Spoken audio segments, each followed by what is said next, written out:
Okay, so welcome everyone that's joining us virtually and in person. I'm Francesca, the Executive Director of HPGM, and we're really excited to have Mentor Greater Milwaukee back with us today. So Executive Director Linnell Rainey and Betty Hill, the doer of all programs. So thank you so much for joining us. This is part 2 in our Mentor Mindset series. So the first part was an info session about just kind of like dipping your toe in what is mentoring. And today is really the meat of the conversation. So really learning about Mentoring 101.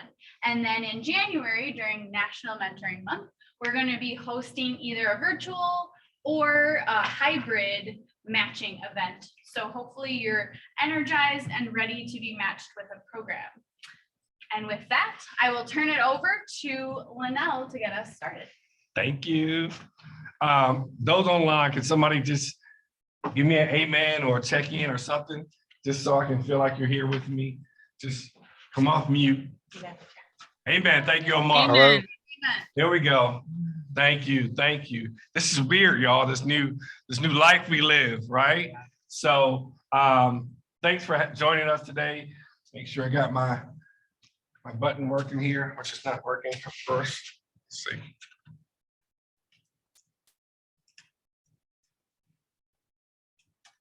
I'm gonna click from the control. Oh, you know what? No, I think it's just, it does. Let me do this. I'm gonna stop sharing and share again. Oh, let's see.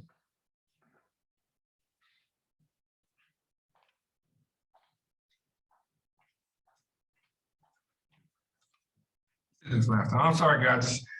My clicker stopped clicking. Gotcha. Let's see if it works now. There's another one here. That one is not connected to his computer, Doesn't work. not with his computer. No. Scroll down here. Have to go old school. So today we're going to just talk about Mentoring 101, we call it. As she mentioned earlier, really some basic foundational principles around what mentoring is. So as we talk about just being here, those of you who are online, use the chat if you have questions, something comes up. What we're going to do is have a little dialogue. First thing is, as much as possible, be present. Like, so receiving the information and kind of just really, you know, not get bothered, distracted. If you have a question, ask, seek clarification, talk to us, see what we can do and all that good stuff. One thing I like to tell people, sometimes we have a mindset of what we think things should be. So be open to some new perspective, right? But please know there may be some discomfort with that. And with that being said, just know, you know, we only got about an hour and 20 minutes together. So you're gonna have to expect and accept some non-closure. But it doesn't mean we're gonna leave people high and dry, right? You can always reach out to us and we can talk through it. But again, this is around a mentoring mindset, how we get there, how do we work with our young people, okay? A little quickly about our team. We're a 3-person team now, thank God. Miss Anna just joined us literally, 2 months ago, I think. And she is gonna be helping us focus on youth in our youth development side. Miss Betty is right here. Miss Betty waved to the people and the people behind us as well, right? Great. Really quickly, here's our mission. The biggest thing to know is our job is really how do we help build capacity for existing and new mentoring organizations who are matching a caring adult with children in need through safe, effective mentoring programs. Really critical for us, right? Safe being one of the key words for me. And you guys understand, if you're a parent, a grandparent, work with youth, sometimes, you know, it's not a good thing when people just throw our kids to any adults, right? It's important that those adults are prepared to work with and deal with our kids at a high level. Here's really quickly about our journey. One of the things that we want you guys to know is how we got here, right? And understanding a little bit about that. I think the key to know is, like, we're part of a bigger organization. Even though Milwaukee is its own 501c3, We operate as our own organization. We do our own work here in the city. There's about 25 other affiliates throughout the country. And why is that important to know? When Baltimore does something, when California does something, when North Carolina does something, we get to hear about best practices, right? We get to hear what's going on the other side of the planet. Now, fast forward 2016, how do we become here in Milwaukee? The key is the city of Milwaukee, MPS came together. They brought together 13 mentoring organizations throughout the city of Milwaukee, sat them down and basically said, we heard about this mentoring affiliate thing. What do you guys think, right? Like, and those 13 organizations consisted of everybody from Boys and Girls Club, Big Brother, Big Sisters, Running Rebels, Pearls for Teen Girls, you know, organizations who were rooted in mentoring. And basically the dialogue was, do you think we should bring an affiliate to Milwaukee?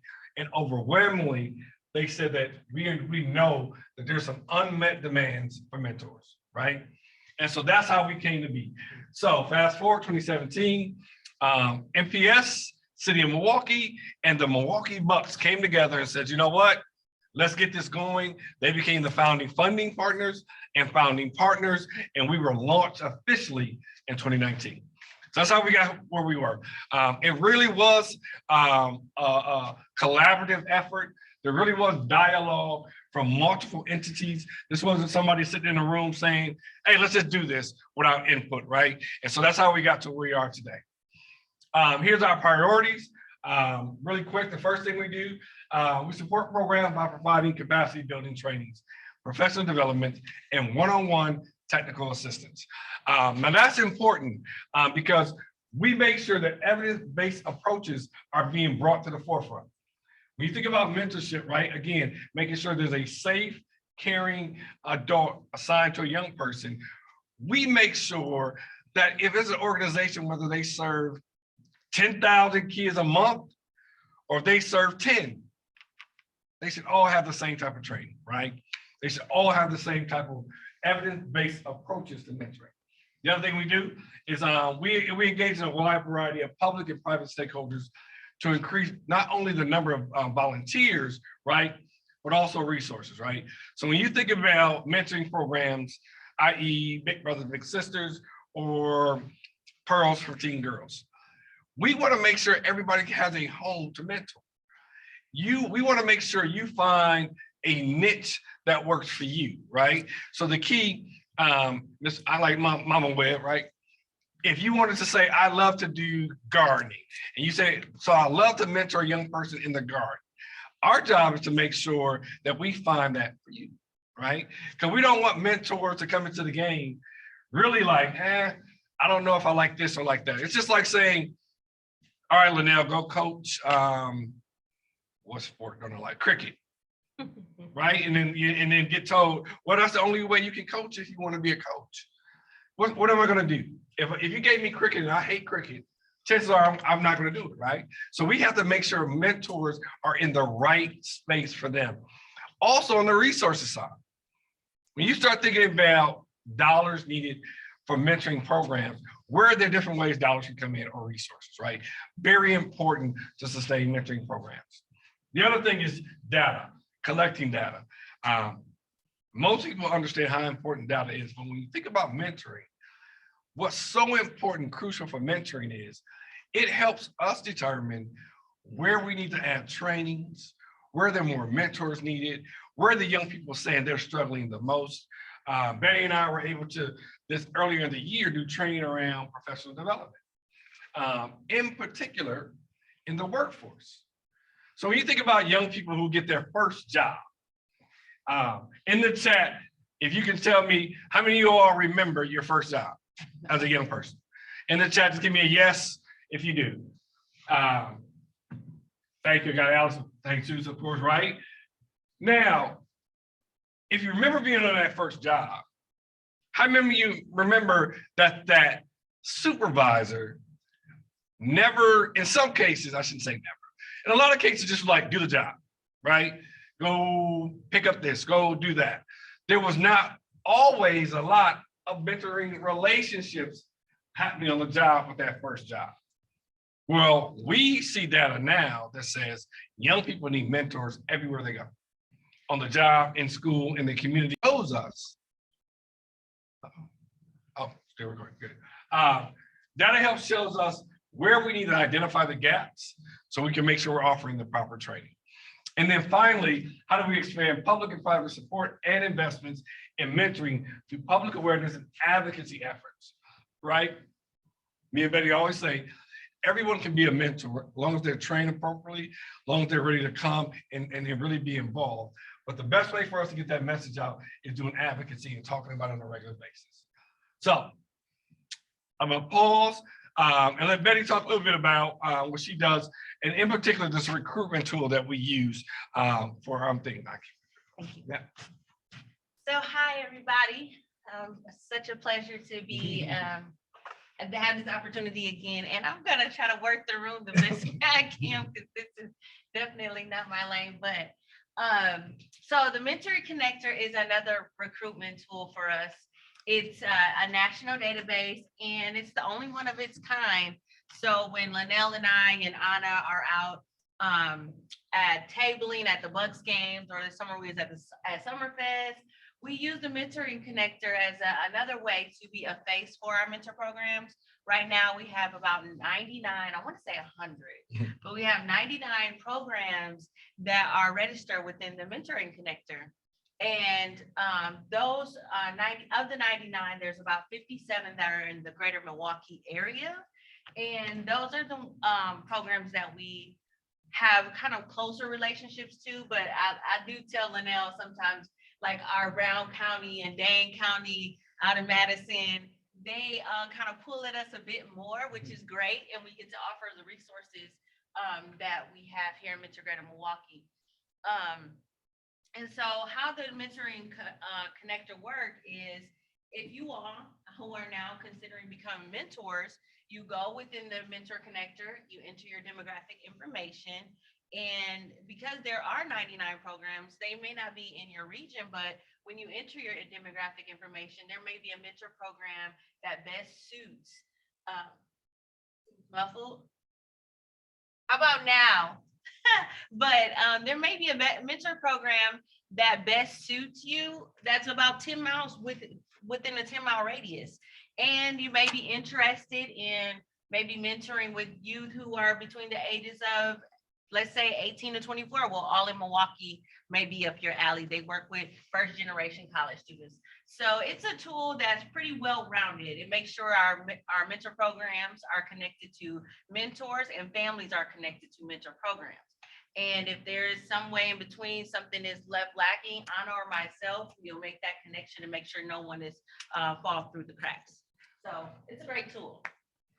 Understanding the type of mentor programs, we have one-to-one mentoring programs, we have group mentoring programs, e-mentoring programs, or combo. Usually that looks like school-based mentoring or community-based mentoring. I know school-based is kind of slowed down, but hopefully it's picking back up a little bit. I know BLMA is one of those school-based mentoring programs, which is Black and Latino Male Achievement. Then there's also gender-based programs, as I just mentioned, all in Milwaukee, works with youth that are, or young adults that are first-generation college students. And then Teens Grow Greens, Linnell kind of mentioned that a little bit. They focus on agriculture. Oh, I got it. Normally I struggle with that. Money coach programs that focuses on financial literacy. So it's a wide variety. Sometimes it might be youth who are in middle school that probably are not looking at financial literacy, but they may need that one-to-one, that intimate connection. And one-to-one is great for that. Group mentoring kind of softens maybe it being intimidating just to be with an adult, but you may have your peers in that space, whereas it softens it up a little bit. So you guys have a large variety to work with and decide, hey, this is something I want to do, and decide, hey, this lane works for me, or maybe I'm only able to volunteer 4 hours a month, or maybe I'm able to do 1 hour a week. You have a variety going through the Mentoring Connector. And before I click through, if you guys want to just look at it, you can go to our website, which is MilwaukeeMentor.com. And actually the Mentoring Connector is in there. So if, after this, if you want to look at that, you can do that. And then again, When you put your information in, you'll see all this pop up. So Is Milwaukee spelled out or is it MKE? Milwaukee, yep, all the way to, yep, thank you. What is www.milwaukeementor.com. And then it'll say mentoring connector as its own tab. And I'm gonna shoot it back to you, Linnell. So why do mentoring? Right? Very simple, it gets the job done. And we look at data that tells us that, right? So when you think about young people who have a mentor in their life, they're 52% more like or less likely than their peers to skip school. Now, I always say it's simply because that adult who cares about them is reminding them how important school is, right? Versus those kids who don't have that connection, right? The other one is they're 55% more likely to enroll in college. Now, I'll be the first to say college isn't for everybody, right? And we understand that. However, if you have a mentor in your life, I believe that young person sees multiple options. Yeah. So they might enroll, never ever thinking about going to college before. That's a great thing to me. This one I love simply because young people who have a mentor kind of stand out. They're 130% more likely to hold a leadership role. 130% more likely. Now, whether you're online or not, you can come off mute if you like, answer this question. Why do we think that number is so high? Why do we think it's 130% more likely? You can come off mute if you like. Anybody or in the room. Why do we think? I think it helps get rid of the imposter syndrome at a minimum, right? Okay. And you, if you are having an intimate relationship and feel accepted by someone in a certain position, you feel that you can be like that individual. And so kind of the barriers are broken, at least psychologically. I love the word you say, elimination of the imposter syndrome, right? You know, you don't have to follow the pack anymore. Now you got this confidence that's built up in you. The role model behaviors, I saw that, that's great. Those are all things, you think about that mentoring, when you as an adult are instilling in a young person you're mentoring that confidence, they start to believe a little bit more that they can do other things, right? Now they want to stand out. So, role model, yep, thank you. This is my favorite because when you have a mentor in your life, chances are you're going to become a mentor down the road, right? Everybody online, all of us in this room, you know, to a certain degree, remember having that person that was there to help navigate life, right? And 90% more likely to become a mentor themselves. That's just a strong number. And to me, again, why support mentoring? Because it gets the job done at the end of the day. Uh-oh, I'm too fast for that one. So here's some keys to being a mentor. If you're going to get in this, and this is what you want to do, I'm gonna tell you right now, you got to come in being open and vulnerable. The key is to create a relationship with a young person. So you're gonna have to, you know, check that adultism at the door a little bit, right? Be open and vulnerable. What else? A commitment to cultural competency. And we're gonna talk about this a little bit more, but you're gonna have to come in knowing that you're gonna have to own this, right? And don't come in and think you're an expert. You're gonna come in with a commitment to it, all right? And then finally, willing to share your story. Now, I usually have a rule, we tell every mentoring program, every mentor, when you're with a young person, we want you to use the 80-20 rule. 80% of the time, you are listening. 80%.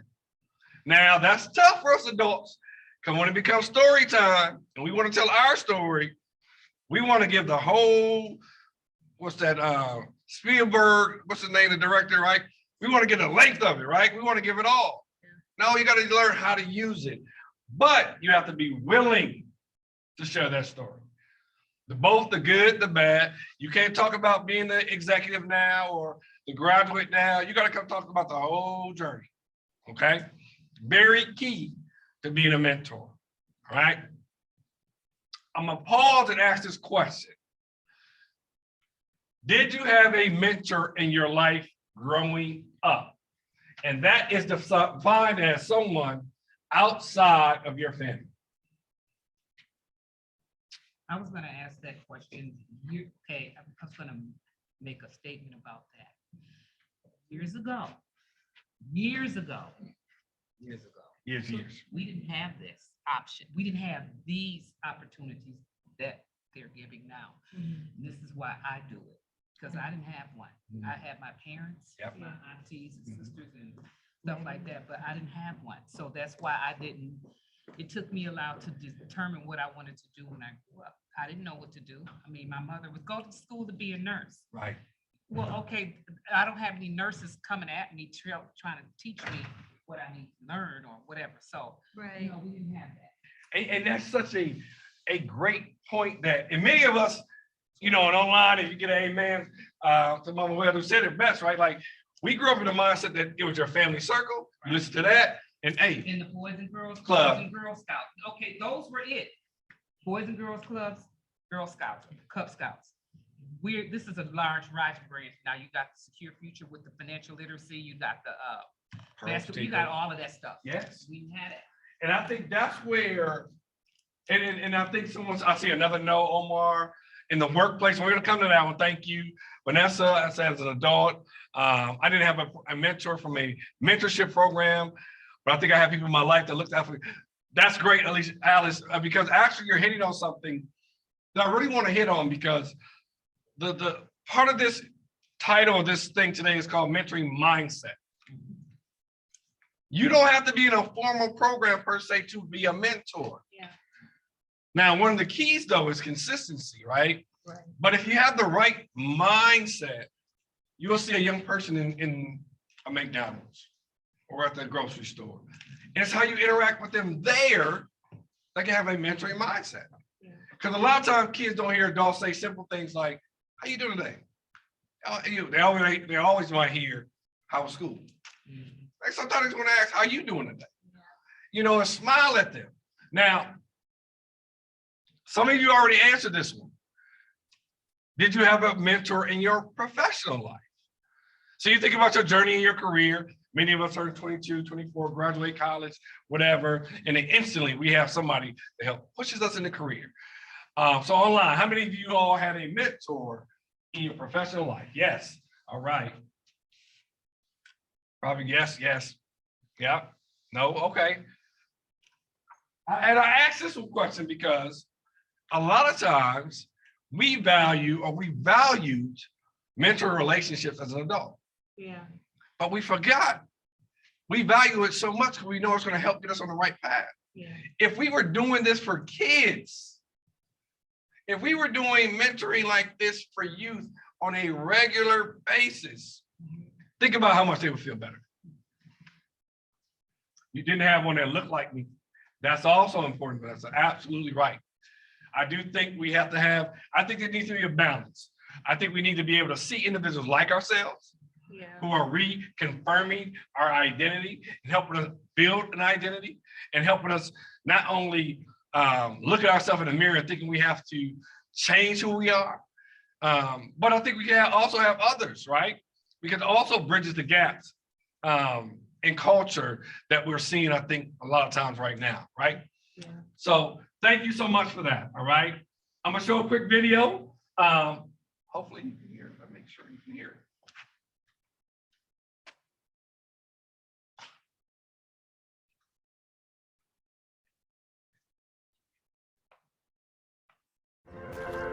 What if we all decided to turn up our impact? What if you could make a difference in someone's life while enriching your own? What if all it took was saying yes? It's not about being a perfect role model. It's about showing up. Your effort, your time, it means more than you know. Seemingly ordinary moments together evolve into something extraordinary. Mentoring amplifies change, one relationship at a time. Seeing the world through each other's eyes, two hearts open, and two lives are changed forever.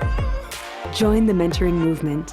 Together, we can expand opportunity and transform perspectives. So let's raise our voices to amplify possibility, connections, exploration, joy, community, and change. Because together, we can make the world a place of opportunity for all. Are you ready?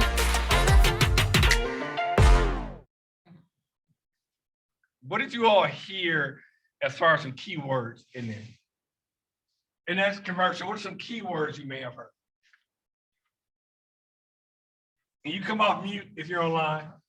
Show up. Show up. I don't know if I heard commitment, but it might have not have been the exact word, but just being there. Consistent commitment, absolutely.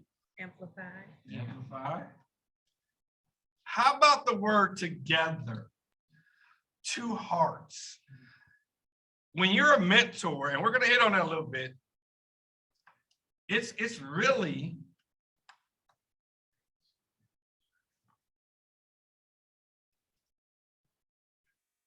sorry.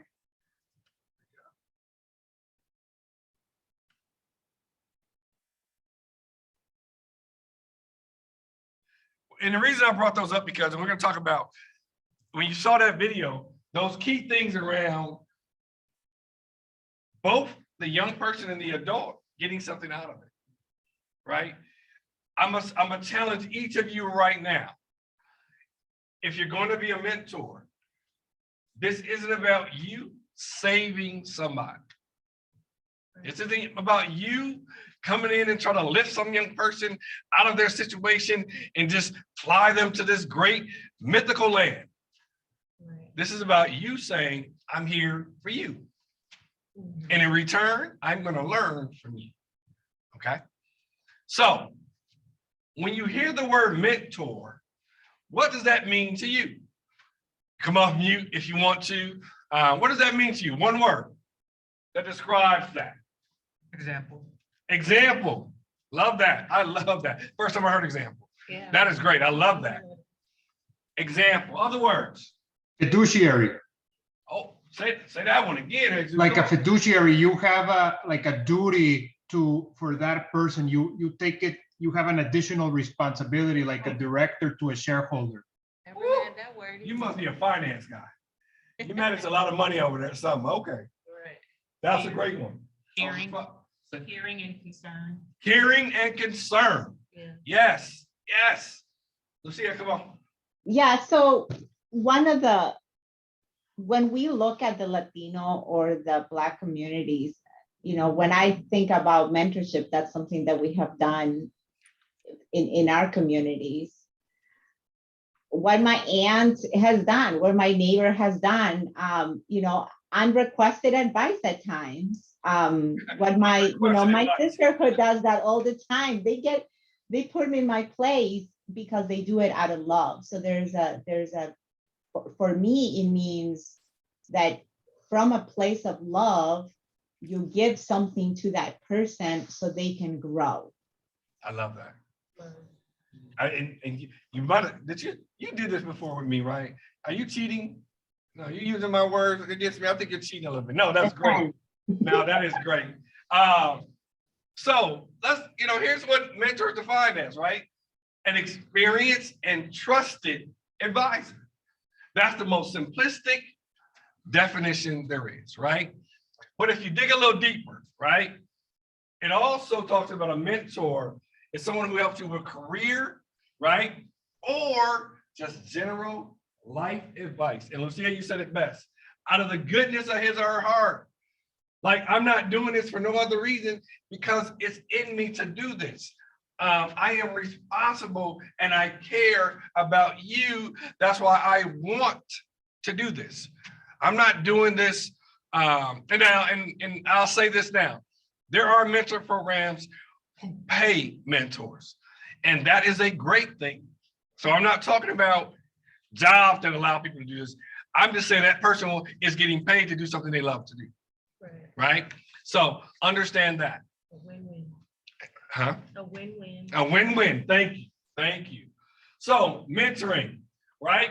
At its core, at its basic core, right? It is someone who cares for them, assures a young person that they are not alone in dealing with day-to-day challenges. You all, as adults, we struggle with COVID. We almost lost our minds as adults, right? Now, for some of us, we were like, yo, I was able to sit at home and get away from everybody. That was okay. But for our young people who are used to social interaction, right? Being at school, being able to go to work, being able to play at a park, just rent was eliminated and allowed a level of stress to come their way. So when you think about mentoring and being there to deal with day-to-day challenges, think about COVID alone. Think about COVID alone, right? Also, when you think about what research says, right? Even if some of you are in programs that's career development or a skill-based thing, mentoring, quality mentoring, have positive, powerful impact on everything from personal to academic to professional situations. At the end of the day, when we're in contact with young people and we're mentoring them and we're doing it from the goodness of our heart, right? We're gonna see growth and development, right? We're gonna see those young people just really excel when we know we have it around them. And for that, we thank you in advance, right? Because data says 1 in 3 young people right now do not have that. That's scary when you think about our kids are going to school and they don't have mentors in schools. That's scary. Or they go to work at their local, whatever, fast food or whatever, and there's no one mentoring them there. So we appreciate you all being here today and willing to step up, all right? So here's what a mentor is. It is a mix of a teacher and a friend. Now, grown folk, I know we got a problem with this because I grew up in a time where, when you was grown, you couldn't be no friends with no kids, right? Like you think about it, growing up, like, no, when you're grown, I ain't your friend. Well, I'm going to challenge you to think about that differently. Again, the key is to develop a relationship with a young person, which means we have to be willing to be vulnerable, which means we got to let our guards down, which means we got to think a little bit differently, right? So it's a mix of that teacher and friend.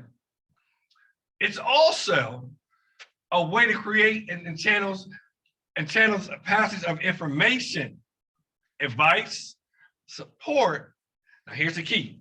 For some of us a little stuffy sometimes. Fun. We are mentoring young people. So in all that we do, we should be having some fun and letting them enjoy life. Too many times our young kids are expected to think like adults, not laugh, not smile, not play tag no more, right? Those are things that we got to figure out how to bring back in their life. Now, if you're doing it right, a mentor will be a superhero. If you've ever mentored a child before ever, they look at you as the next coming sometimes. If you're doing it the right way.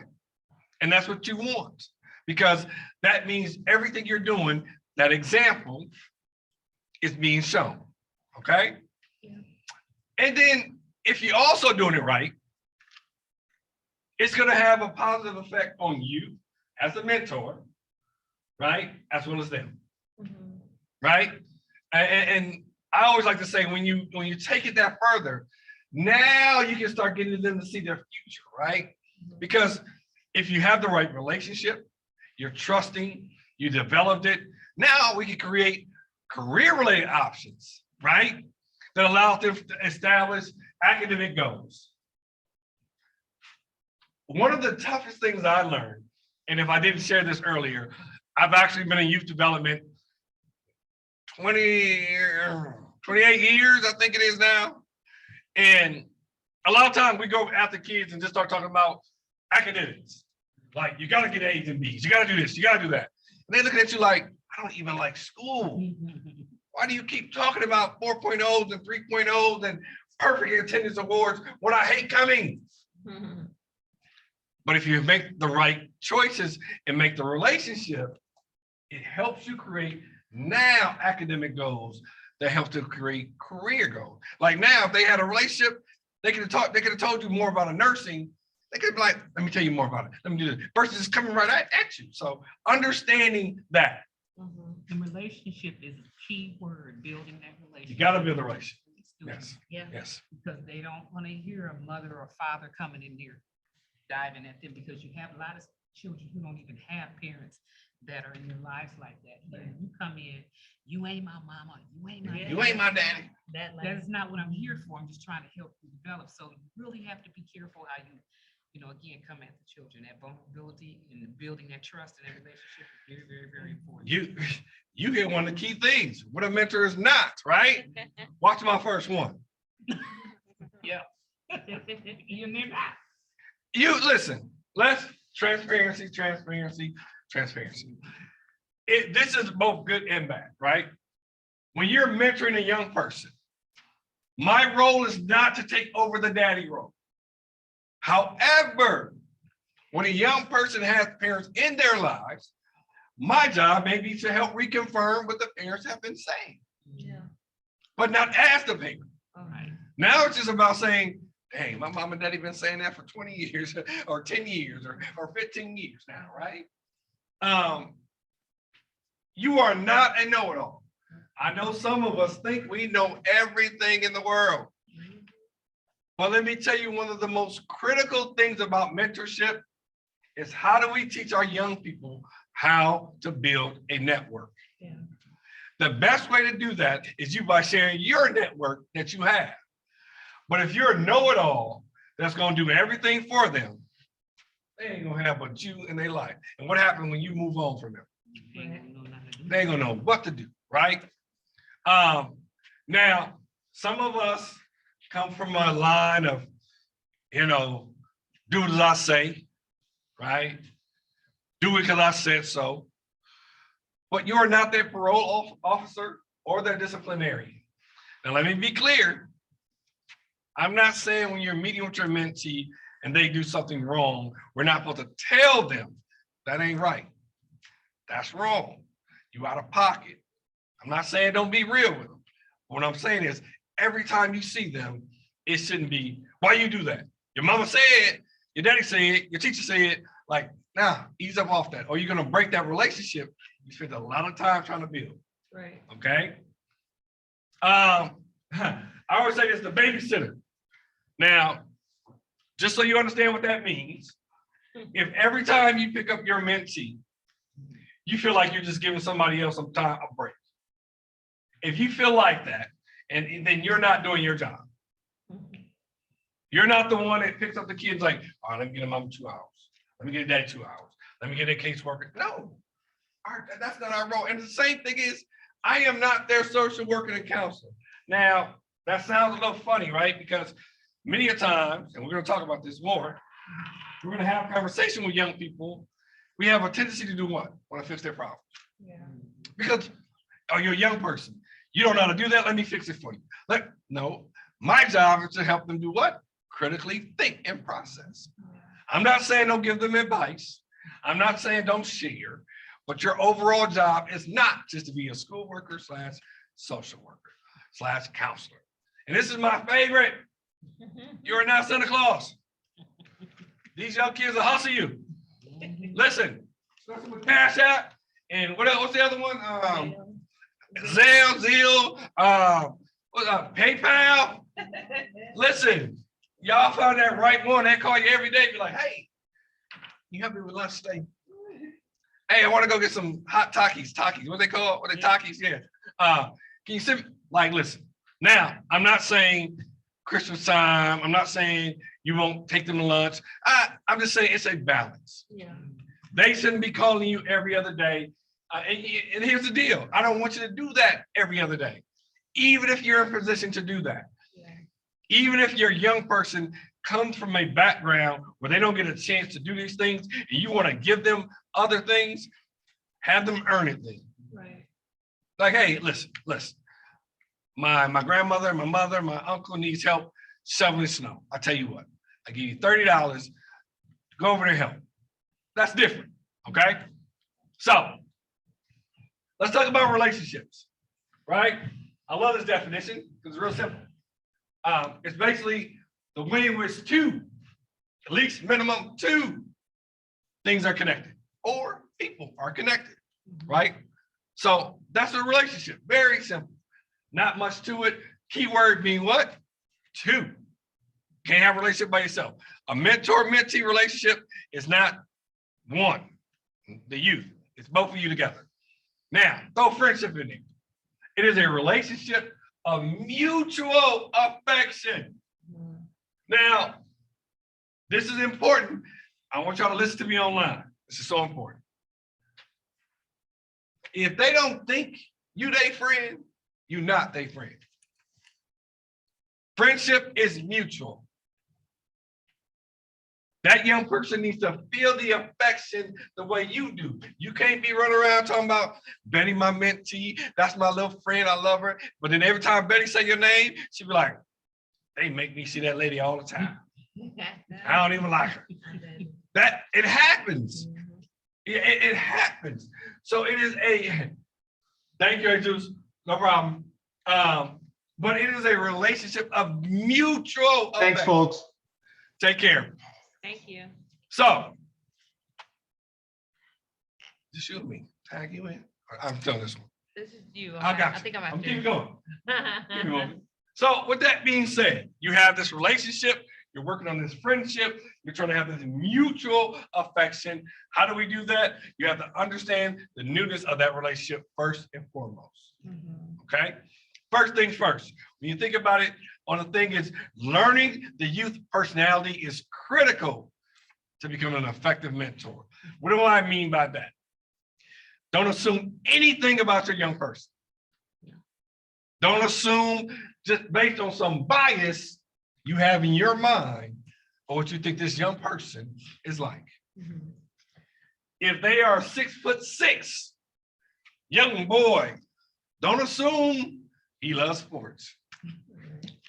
You need to learn that individual youth and who they are so you can figure out what it is you need to do in the relationship. Please, please, please use the allotted time wisely with your youth.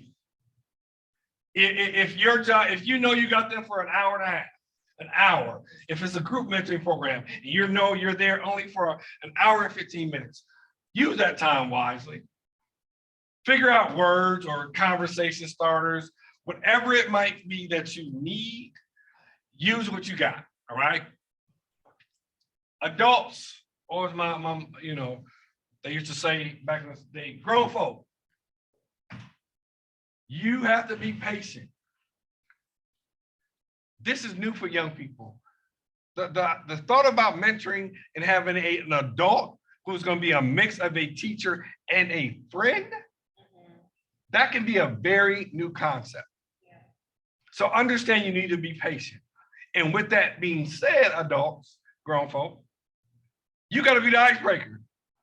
You got to be the one that pushes the relationship to have that young person open up. You have to be creative. You have to be the one with the ideas. You have to be the one that's saying, yep, this is new for this young kid. What can I do to keep working with them to get them to open up? Any questions about this? Anybody online? Any questions? You come off mute real quick if you like and say anything about this that, you know, you're like, how, you know, or is it pretty self-explanatory? Make sense, everybody? Great, okay, perfect. Okay, so tying, I believe these next few slides will put into action what we've learned so far about becoming a mentor. Our role is not to recreate our younger selves. We're not living vicariously through our youth. I recall a conversation I had with the individual who expressed how he had a successful business and he wished he had a mentor to kind of teach him how to keep that business successful because it obviously, he let me know it tumbled down.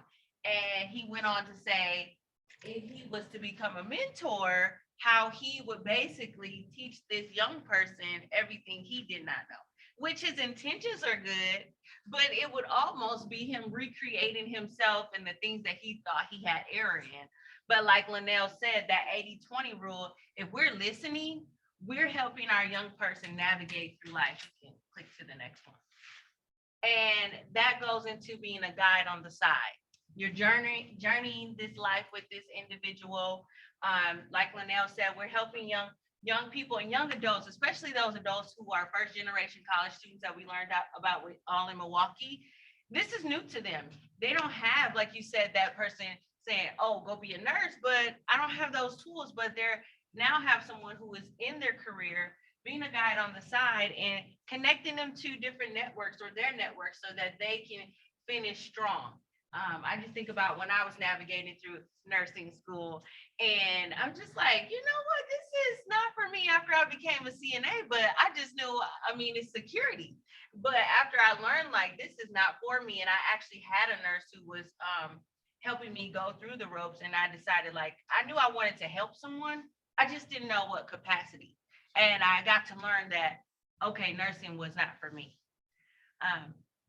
And so a mentor's connection, after you realize that your role is to be a guide on the side, you're that sounding board. You may have your freshly new college student, high school student, middle school student, frustrated, got to need advice, or what class to take here, or how to get through this, or whatever it might be. You're that person, again, to the 80-20 rule. You're hearing what the issues is, and then you're bouncing those ideas. You're offering solutions as needed. And then we can go to the next. And emotional sponge. I mean, depending if you have, say you were pearls for teen girls and girls going through their different transitions. You may have your guys going through their different transitions.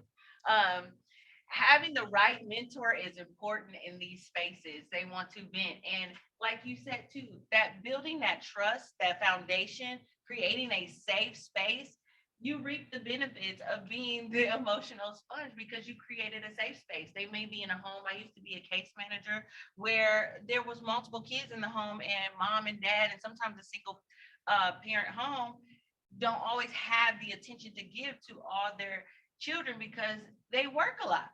Well, that mentor is now the trusted advisor. The mentor is now the sounding board, the emotional.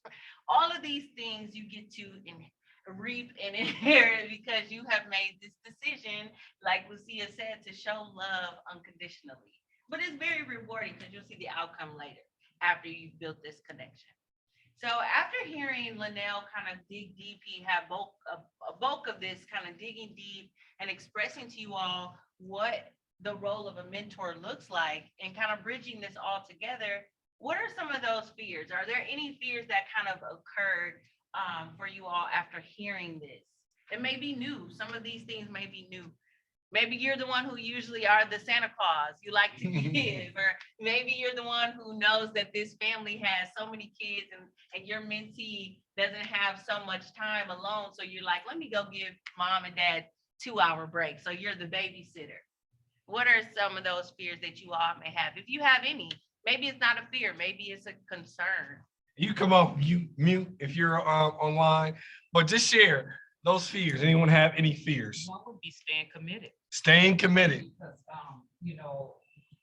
outside of committing to, saying you're going to commit to becoming a mentor, things could happen in your own personal life that may interfere with you committing to continuing to be a mentor. That's good, Ms. Webb. Something health-wise, mentally, job-related, where, okay, I got too busy. I can't even do this because my work is, suffering, and, you get fired if your work suffers. Now, you got to be careful with that. So staying committed is a big one. And with that, let me add to that, because a lot of times that's also what prevents people from being mentors from the beginning. And so understanding, how do you balance that? Or what's the right program for you to start it? Is there a program that allows me to only do, say, an hour a month? And then like, oh, I can do that, right? But even with, right, or afterward. I chose my stuff to be after work because I am a union employee. I don't get that off. I don't get that free time. But now I am in my position. I'm a 40-hour work week. So if I can get it in during the day, as long as I can make up that time throughout the rest of the week and I get my 40 hours, I'm good. But before I had this position, I didn't always have that flexibility. So absolutely. And see, with that too, Ms. Webb, and that's a good concern to rise. I remember when I was a mentor, recruitment and retention specialist, and we matched this individual. He was perfect. You know, he was into STEM and tech, and the individual he was matched with, they love basketball. They were able to connect very well. And I hadn't heard from him. And I'm like, what's going on? So I do my normal check-in, and I eventually found out that he was deported. And I don't know if his work visa ran out. I still don't know, but there's no way. He didn't expect it either, from what I understand. But there's all of our information when we do trainings are research informed through our elements of effective practice. And there's one, I hope I don't misquote it, but it basically says that it is more detrimental to the youth if a mentor now comes on and says that, oh, I can commit, and then they leave. And imagine the youth who are in the youth justice system and they have people in and out of their lives. And now this is another. So it's so important to be aware of your time commitment. And it's also important when you go through the interview process to become a mentor, to find out the policies and procedures of this program. Right. And if they're not clearly mapped out, which is one of the things we talk about in training, be very clear on what your expectations are, because it creates a win-win for both involved. So I'm glad you said that. Thank you, Ms. Webb. Anyone else? Can I say something? Sure, yeah. Okay, I don't know if you guys can hear me or not. So Yes, we can. Yes. okay, wonderful. So fears of a mentor, like when I think this is more from a mentee perspective, which I think we need to be aware of, is that for a lot of our diverse mentees, mentorship is just kind of like a corporate word, right? So at times when things get like scheduled, and I, quote unquote, scheduled or like paired up, that sometimes intimidates them. And I think that's something for the mentor to be aware of, that relationship that is happening between, these two individuals. At times it will feel intimidating. So we have to provide that grace. We have to sometimes initiate a lot of the conversations. Yeah. So it's not on them, right? Because if I'm 20 years old and I'm not really familiar with any of this stuff, and I'm thrown into the corporate world, this big word that I've been hearing for the last 5 years, mentorship, sponsorship, all that, is just an intimidating aspect. So that's something for us mentors to be aware of. Mm-hmm. And thank you for sharing that, because I do want to reiterate that though we want to be intentional in saying we're a mentor, we want to make sure we're intentional on sharing what that means. Yeah. Not as like this, because a lot of times people think, and thanks for saying that, because, oh, you got a mentor, or you must have been bad. Right. You're a bad kid because you had to have a mentor, or I don't know how to talk to you, because again, it's about the relationship being developed and nurtured. That's so important. So thank you so much for sharing that. Yeah, like you said, you got to be the icebreaker. Got to be the icebreaker. I got you. I want to go through it. Yeah. So early in the match, do's. This is what you need to do, right? First thing, we talked about this earlier. Consistency is key. How you talk, how you respond, how you speak to them, how you greet them. Do you pound them every time you do it? You see them, your hands, you got the fancy handshakes we see now where they do all the dances. Like, be consistent. Mm-hmm. Are you a hugger? To start, understand there might be rules. I know I'm old school, like, I love the kids, right? But if, are you a hugger? Like, because if you start hugging and then like 6 months, now you just give it an elbow, they gonna think something wrong. Like they did something wrong, right? Please focus on mentee interest and preference. There is a balance in our minds about exposure and opportunity. What do I mean by that? This is what happens a lot. We as grown folk think about things we didn't do as youngsters, or we think about things our kids don't get a chance to do. Mm-hmm. So we say, you know what? I'm gonna take them to the art museum. Mm-hmm. Well, I'm gonna take them skiing. I'm gonna take them to the golf course. And the kid hates it. But in our minds, we keep saying, well, I'm exposing them to something. He's never done this before. We need to make sure they like it. Remember, our job is to focus on their interests and preference with a balance. I'm not saying don't take them to the golf course or don't take them to the art museum. But if that's what you're doing all the time and you're focused on what you love to do, you're not understanding your kid. Right. Okay? It's a real balance of that. Understand that early. And Lucia talked about this, I think, a little bit. Don't take it personal if your mentee's not proactive. They're still learning, right? You got to still earn some trust.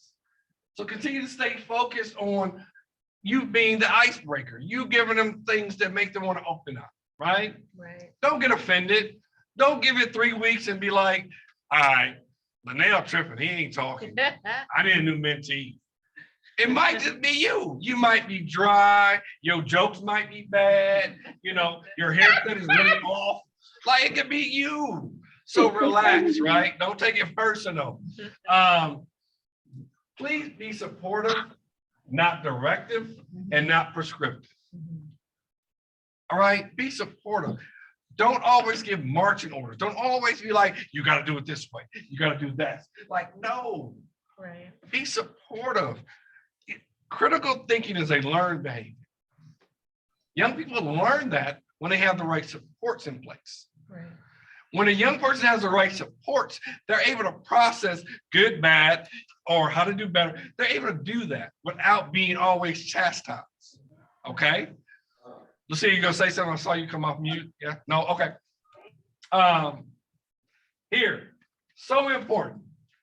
If you're part of a program that have planned activities and opportunities, take advantage of those. Yeah. So if your program is saying, hey, Saturday, we're doing this, go do that this, okay? Now go do whatever that this is, right? But if they don't, be ready to be creative to find out where our mentee is, all right?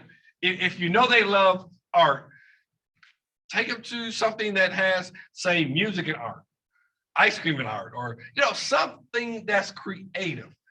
Give it some thought. Being dedicated to mentoring means you're really thinking about, oh, what's it gonna take to reach this kid? You're thinking about it. You're gonna be like, okay, he gonna love this. It's almost like when we have to buy our wives Valentine's Day gifts. I gotta be creative, right? I gotta think about it. I gotta give thought. I can't run to Walgreens in the morning or grab the little $4 bouquet and be like, happy Valentine's Day. No, it don't work, right? Same thing with our kids, right? You gotta give it some thoughts, right? Now, the reason I titled this early in the match, because it gets easier when you do all this early. Yeah. Kids will start being like, hey, let's go do this again. Later, because you put the time in, all right? Now, let's jump into one of my favorite topics, cultural competency. And I want to be clear, right? Culture is not just the color of our skin, No. right? Understand that, right? This is about a variety of factors, i.e. my beliefs, my values, where I'm from, my race, my education, my social, economic status, right? That is culture, right? And having the ability to have competency around that is important. Hand raised, am I right? Just a clap. Oh, the clap, clapping, clap, clap. All right, high five. All right, thank you. Hey, and so here's cultural competency, summed up. It is an appreciation and respect for culture, right? Other than your own. Yeah. Now, I tell this story all the time because I think it's funny, but I'm a father and grandfather, right? So my oldest son is 30, right? Our youngest is 17. I am a hip hop junkie. I'm talking Run DMC days, right? Like old school B-boy, I used to spin on my head. Like right now, if you dare me, I swear I get busy, right? I promise you. Now, the hip hop culture now, though, doesn't match my culture at all. And I remember having a conversation with my sons, my older 3 sons, and we were talking about hip hop from a cultural lens. And I'm like, y'all culture trash. They keep looking at me like, but yours is trash. Like they'll listen to old Run DMC or something, and they'd be like, and they really wasn't even all that with lyrics, right? I had to pause. No, did they? Huh? They just didn't. They didn't know. They didn't know. That's what I always say. Y'all don't know real hip hop. But what I realized though is I was tearing up their culture, like that little piece, and then to the point where they were like, "I don't even want to listen to your hip hop no more. Like, get away, right, pop? Like, move around." So understanding that there have to be an appreciation and respect. Yeah. So I have to start listening a little bit more to what they listen to, right? Now, prejudice or bias really stems from a set of beliefs involving stereotypes, right? And negative emotions about a group of people. It's a thought. We have to be honest with each other and ourselves. All of us have some sort of bias. We all do. There's no way around it. We all do. It's how you use them and respond to them. That's the problem, right? And when we use them in a negative way, when we use them in a negative way, then those biases and prejudices are going to stand out. Little things from, there go. Okay, so little things like, remember I said this earlier, you got a little black boy and he's 6'6", and you assume he wants to play what? We think he wants to play basketball. Just because he's tall and black. That's a bias. I have it, I'm not gonna lie, because I'm a basketball fanatic. If you're tall, the first thing I'm gonna say is, you who? Right? I'm gonna say it. I know I am, but it don't make it right. Huh? It don't make it right. So understanding competency, it requires a dual understanding and respect for others' cultures. Okay? Now, we call this the 5 elements of cultural competency. Now, me and Betty do a whole training around cultural competency and mentoring that we're not doing today. This is just your feeler. And we'll talk about if we should do another one regarding cultural competency. But the one things I want to talk about is understanding the 5 elements. First of all, please acknowledge that there are cultural differences. I don't like it, I can't stand it, and it's a lie when people say, we all alike. No, we're not at all. We are not alike, all right? We might bleed the same color, but other than that, there's some cultural differences, right? And I don't care if you talk about the block you grew up on, or if the neighborhood, there's differences. Acknowledge that. The other thing is, understanding your own culture first. Understand who you are, what you're about. Understand your background. Remember, it's about your education, social, economic. It's all about gender. It's all about everything. Understand your own is key and critical, because once you do that, now you got to go look in the mirror and have a self-assessment. You got to look in the mirror and talk about like, do I know what I think I know? Or do I just be blown out of here? So engaging in self-assessment allows you to be able to be honest when dealing with culture, okay? You gotta acquire some other skills and around culture and knowledge. Like the one thing I love about our city, well, COVID killed it a little bit, but the festivals. Being able to go to the lakefront or wherever they were holding these festivals and being like, I didn't know that, or what is this, or what is that? Yeah. When you're mentoring someone that is from a different, let's say, ethnic culture from you, you have an obligation to acquire some knowledge and skills about that culture. You have to. You can't make assumptions. You can't be like, I didn't, you can't say I didn't know that to everything. Yeah. You gotta know something, right? Gotta be a balance. It's always about learning. Now, this one, sometimes, like the kids say, get out your feelings. Like, get out your feelings, get out your feelings. View behavior of self and others within a cultural context. What does that mean? Working at NPS, I used to work at NPS. We used to talk about this a lot, because we used to say like, it'd be like certain kids in the classroom, it'd be loud. It'd be talking loud, just yelling loud, and don't mean nothing about it. Don't mean no disrespect. They just be talking. They just be talking loud. We were talking to one of my friends who happened to be a teacher. He was a classroom teacher for 22 years. He said, listen, man, he said, people of color, depending on where you come from, are talking loud because sometimes in their house, they have to talk loud to get heard. And he was an English teacher. And I'd be like,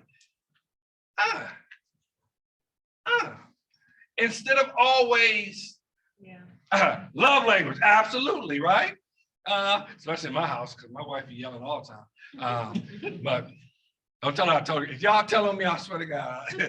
What you gonna do? You're not gonna know who told. I'm gonna say y'all lying then. Say y'all lying on me. But it's so important to understand, and sometimes things happen, and some people take it as disrespectful. Or sometimes it's just a cultural context wrapped around it, right? Understanding that and knowing that going into a situation frees you up a little bit more. Okay. I'm gonna go back to number 4 though. You gotta acquire some knowledge and skills to be able to even get to number 5. You gotta learn some stuff. So if you get a mentee that's from a different culture of you, different race, ethnicity, language, whatever it might be, you gotta go learn some stuff on your own. All right. It's so important. So important. Any questions about the will or cultural competency 1? Anybody online? Are we good? Anybody questions? No? Okay, that's great. I'll take it. That means I did okay. Go ahead, Lucia. Yeah. Go ahead, Lucia. Go ahead. I see you though. Come on. No. I'll take it. I love it. I have to say, like, sometimes what I often see, like a broken mentorship relationship is when you mirror your challenges onto the mentee and disregard the experiences they might have. I mean, even like, I'll put an exact example. So just because you are Hispanic doesn't mean that you have your mentee's experience as a Hispanic. You might have a different shade. You might be white passing. Your mentee may not be white passing. You might have, different. I mean, it's just a lot of stuff. We need to so be aware that just because you struggle with something or didn't struggle with something, that even if you share that common background, you cannot just mirror that onto that person. Remember the definition of culture, right? Experience is a key part of that. And this is just one thing, transparency about me. I am a boy from the block. I grew up in Milwaukee. I am homegrown. I know about every part of Milwaukee, including gangbanging to everything else. I tell people all the time, my friends list consists of felons to doctors, okay? It does not mean a 16-year-old young man who happened to be Black from my same block, I understand what he's going through. I don't have a clue right now, first of all. Right. Because social media alone, to Lucia's point, will change everything about my understanding of what this young man may be going through, right? So that is a great point, and that is just something to remember. We cannot think just because we look alike that we automatically share everything alike, all right? And that is part of understanding cultural competency, huh? Don't assume nothing at all. So real quick goal setting, because I know we're running time, so I'm just gonna shoot through this. When you get with your mentee, it's so important to establish some formats on establishing goals. This is just a quick exercise that we use that's something that's usable, right? You can say, after you've gotten together a few times, you say, hey, what's one goal we want to create? Something we can do in the next 6 to 12 months. And then you can kind of create a process on how to achieve that goal. Remember, we talked about critical thinking. We also talked about networking. What this exercise does is say, you know what, Linnell, I got 3 people I want you to reach out to help you get this goal. 2 of these things I'm gonna do for you, but I'm gonna make sure we expand your network. And work on getting your goal accomplished by putting these kind of steps into it, right? I don't care if you're working with an 8-year-old or 18-year-old or 22-year-old or anything in between. Everybody can have a goal, and you can help them work that goal and help them expand their network and a system to do, right? It's so important. Again, this is a tool we use that can be done, but you see each one of them says, name an action item to achieve your goal, right? So whatever that may be, like, who can help you? Like, there's different ways to go about that, all right? Show you this quick video.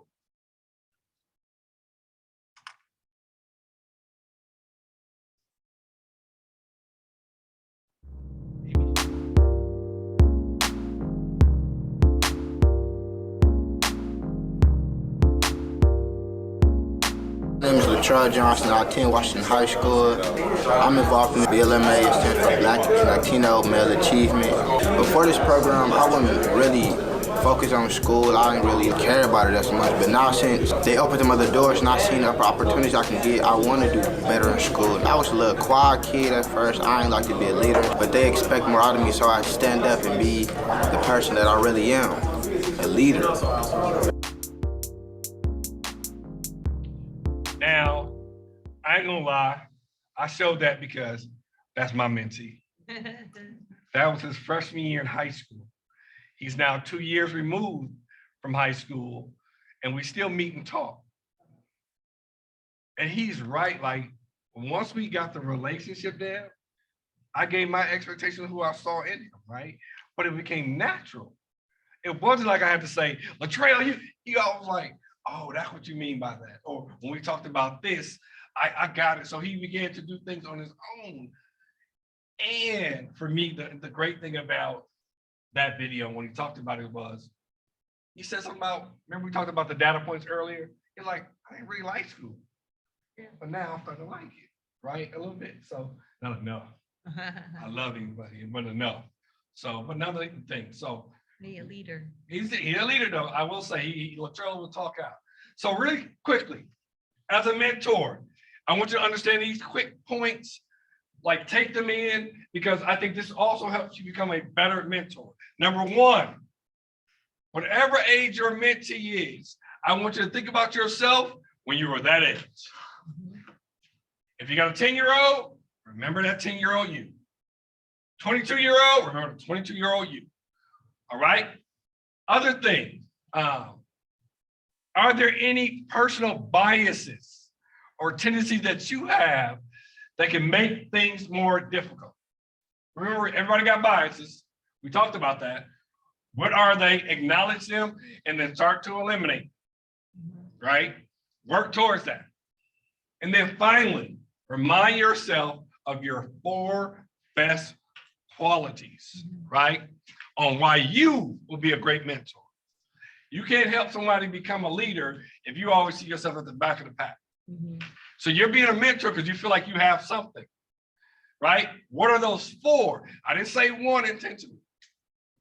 I didn't say 1, I said 4 for a reason, because I want you to shine. So again, you can be that example that they have not seen, okay?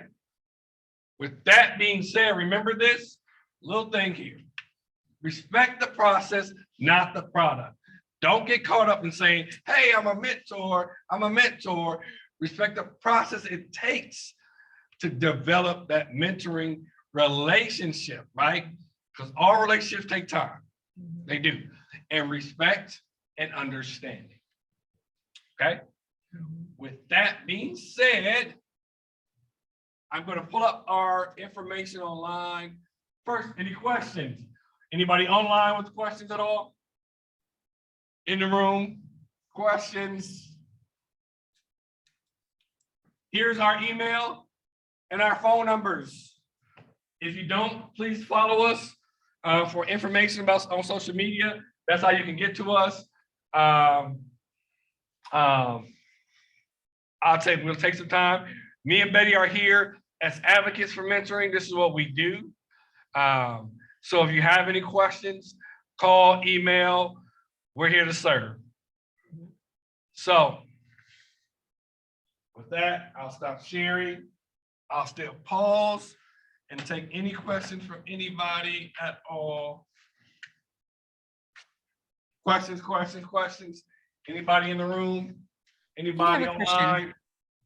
There's a question. Oh, sorry, I think I have a question. Yeah. So, is there any kind of, for lack of better words, evaluation that happens after we've been with the mentees for a certain period of time? Yes, so Okay. depending on what program you're in, each program may have a different kind of evaluation, but for the most part, and this is part of Betty's training with organizations, there should be some type of closure that includes an evaluation. A pre and post. Yeah. Other Okay. questions? Thank you. Yes, thank you. You wanted the evaluation just to see the outcome of the relationship? Yeah, kind of. I think, there was one slide that Linnell had mentioned where he says, that friendship has to be both ways, right? And I would hope that I'll be able to assess that and know that. But I'm just wondering if there's like a check-in that's done during the program to see how that mentee is feeling and how the mentor is doing, Usually because depending on the program, will also determine when that happens. To Betty's point, like sometimes we see programs who do kind of like only after the match is over kind of assessment, right? And it's really about life data where they're asking a young person, do you still feel connected to Miss Betty, your mentor? So that's usually when it happens for the most part. Yeah, there's like after the relationship, typically there's like a 3-4 months down the line to check in to like a post relationship. You check in on the youth to see where they're at in life. And usually if the relationship goes well, Linnell didn't mention today, but his teacher, he's still connected to his teacher. You would know too, and it's always encouraged for the mentor program to check in monthly with you and mentee to see how that relationship is going. But you would know too, just from how your mentee gravitates to you too. So that could be instant Okay. rewarding. Right, instant, right. Gotcha. Thanks. Other questions? I know it's Monday. So folks like, all right, Linnell, that's enough. Bye. All right, I get it. Gotta digest it all. Gotta digest it all. Well, We do have a survey. I sent for feedback for us too. oh yeah, like the training survey, you're right. Mhm. And we'll send that to you guys via email. We'll have them email it out. That okay? We get to okay. Okay, with that being said, thank you to everybody. In-house audience, our at-home audience, we appreciate you all. We look forward to seeing you guys again. Thank you so much, Alice. We appreciate it. Everybody enjoy your Monday. If you didn't know by now, Milwaukee weather is in full effect. So stay warm, everyone. And hopefully we'll see everybody soon. So be well. Bye-bye. Good night. Thank you. For coming in person. No problem. I needed to